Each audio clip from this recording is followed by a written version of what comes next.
Hi, you can call me Elena. And before anything else, I need to confess something. Something you might never understand. Or maybe you understand it a little too well. I was never a good person. And I'm not talking about childhood mischief, like lying or stealing candy. I'm talking about something darker, something rotten.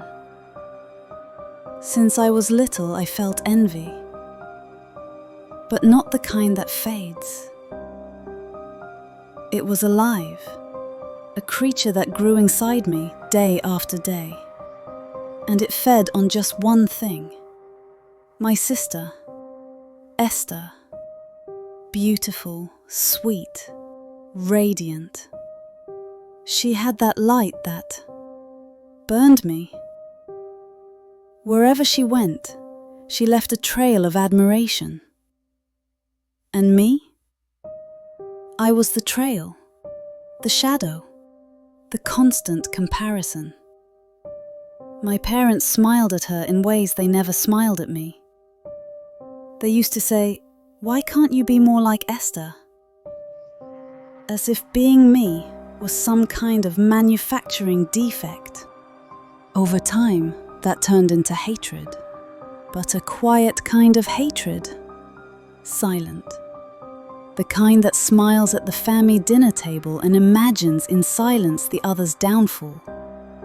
In our teenage years, we met Bruno, our neighbor, that kind of boy who's handsome without even knowing it. And I fell in love. From the very beginning. But he never looked at me. His eyes were only for her. Always her. And I smiled. Pretended it didn't bother me. But inside, something was rotting. On our 21st birthday, Bruno proposed to Esther. In front of everyone, with a ring, a smile, a look I had dreamed of for years. But that was never mine. In that moment, I felt like I vanished, as if my existence had never mattered. She already had everything, and now she would have him too. I had never cried so much in my life, but no one saw it. I cried in silence. And when I stopped crying, I started planning. Years ago, Esther dated a guy named Carlos. Handsome, yes, but deeply disturbed. The kind of man who loves with obsession and destroys everything with it. My parents hated him, but I knew she still loved him. She said it was in the past, but I could see it in her eyes. Carlos was the wound that never healed, and it was through that wound that I stepped in. I found someone who worked with magic. I wanted them back together, not out of love, but because I wanted to watch her fall, and I wanted Bruno for myself. And it worked. Even engaged to Bruno, she started seeing Carlos in secret. Letters exchanged in the dark, quick phone calls, rushed meetings. And me? I was the perfect messenger, the loyal sister, the confidant. She called me her angel, said I was the only one she trusted. If only she knew I was digging her grave, with a smile on my face. Esther ran away with him. Left it all behind, the wedding, the family, the reputation. She vanished as if she had never existed. And me, I stayed. I waited 2 days. Then I walked into her room. Went through everything. Collected the letters I had delivered myself. And brought them to our parents as if it were a shocking discovery. I faked scandal. I faked grief. Told them she had ruined everything, and they believed me. No one ever looked for her. No one ever questioned the good daughter. Bruno was devastated. The whole town whispered. They laughed at him on the streets. And I was there, always there, ready to comfort him, ready to hold the hand she let go of. It took time, but he fell. 2 years later, we got married, and I wore the white dress with pride. I took the house, the last name, her place.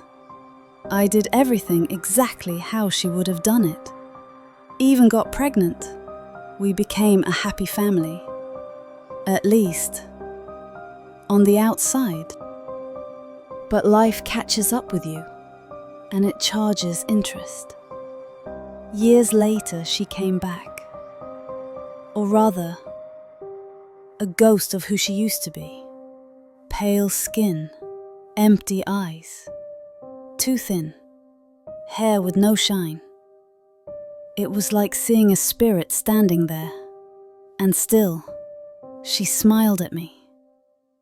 She said she was happy for me and Bruno, but in her eyes, something was screaming, an old pain, a familiar guilt.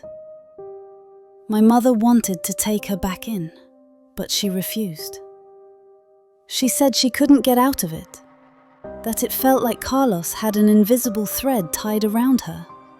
She had tried to leave, but he always found her, always pulled her back, always broke her a little more. And me? I said nothing, because deep down, I knew. I knew it was the echo of the spell I asked for. The guilt started to swallow me in silence. I looked for someone who could undo it. Knocked on doors. In secret. Asked if the binding spell could be broken. If it was possible to go back. But the answer was always the same.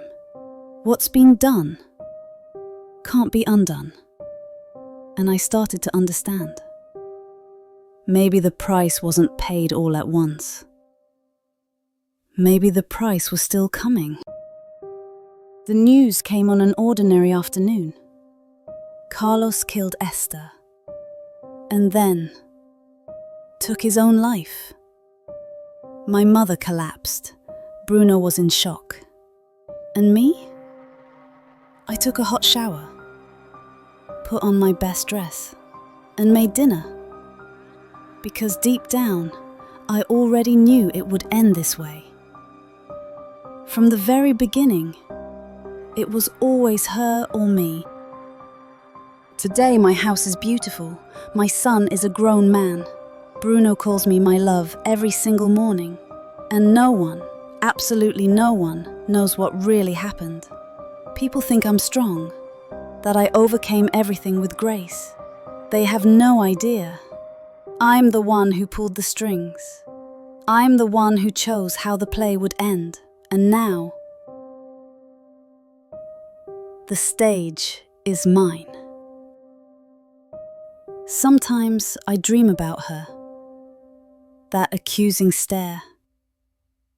Those empty eyes. But guilt, that's not what I feel. It's boredom. Because she was always so predictable, always so good, so perfect, and in the end, too weak to survive her own fate. But I survived, I won, and that's what matters.